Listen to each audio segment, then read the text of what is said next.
Over the weekend, Bernie Sanders set 2 more records for campaign rally attendance for the 2016 cycle, breaking a previous record of 11,000 he set just last month in Phoenix. But things got off to a rocky start when on Saturday afternoon in Seattle, protesters identifying as Black Lives Matter interrupted an event on Social Security where Sanders was scheduled to speak, demanding accountability from Sanders on racial justice issues. The event was ultimately shut down and Sanders didn't speak. Later that evening at the University of Washington, Sanders did speak. He spoke to what his campaign said was more than 15,000 supporters. And that number was eclipsed on Sunday in Portland when the campaign said that 28,000 people, 28,000, filled the seats in the overflow areas outside the arena where the NBA's Portland Trail Blazers play. Now, this early date in the campaign, large crowds are at some level just an indicator of how excited people are about a candidate as opposed to how broadly popular they are. But, reminder, 20,000 people turned up in February 2007 in Austin, Texas for a man by the name of Barack Obama. Yesterday's rally for Bernie Sanders was the largest turnout for any 2016 presidential candidate thus far. It was also the first rally for Sanders since revealing a new racial justice platform. And after facing protests from black activists the day before, the new public face of the Sanders campaign yesterday, a young black political activist by the name of Simone Sanders. She prepped the crowd on what to do in the face of other protests. If there happens to be a disruption tonight, I want everyone in this stadium to respond with a chant. Can y'all do that for me? Can you do that for me? I want you to respond with the chant, "We stand together." Let's practice. All right, so in the event that there is a disruption, that is our response. Though Bernie Sanders has a long record for working for civil rights and racial justice, he helped Jesse Jackson to a campaign victory in Vermont in 1988. He's had little direct experience with black voters as a politician representing a state that is overwhelmingly white.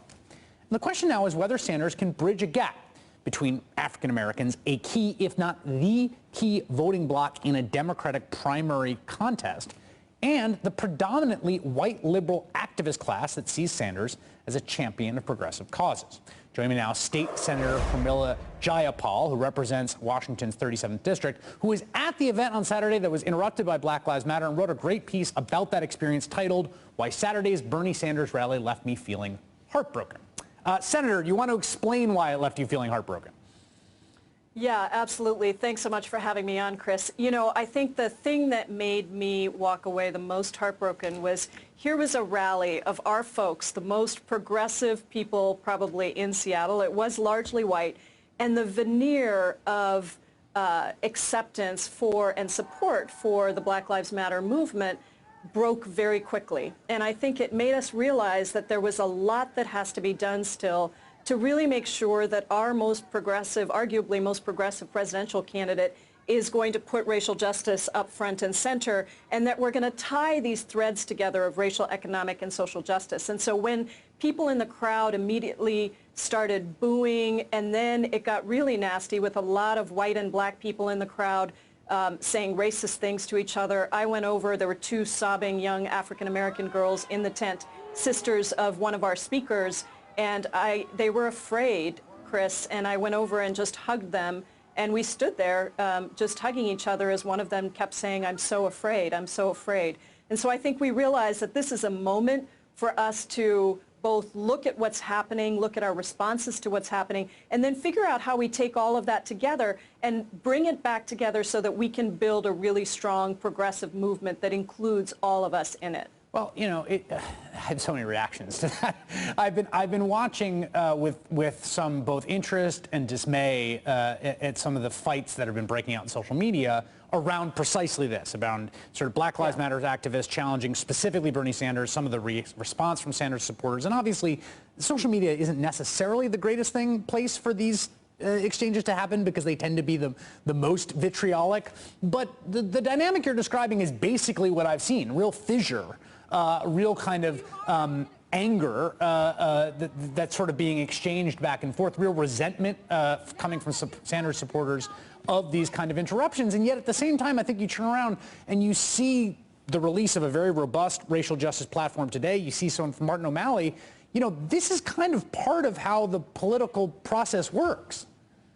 Well, that's right. And I'll say that the response to my post, which I literally wrote in the morning because I couldn't sleep thinking about what had happened and the emotions that I was feeling as somebody who's been a civil and human rights activist for the last 20 years and then now is in elected office.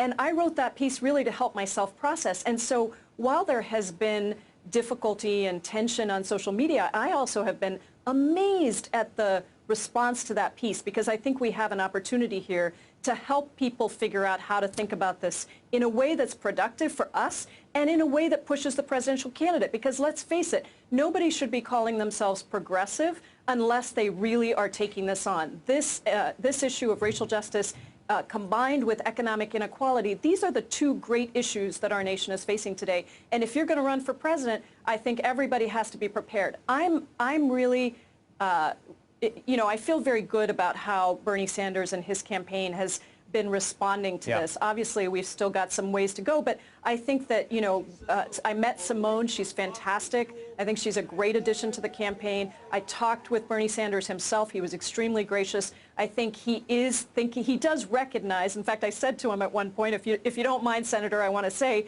you've been the senator of you're a 73-year-old white guy who's been the senator of a very white state, and now you're running for president. Let me just say this.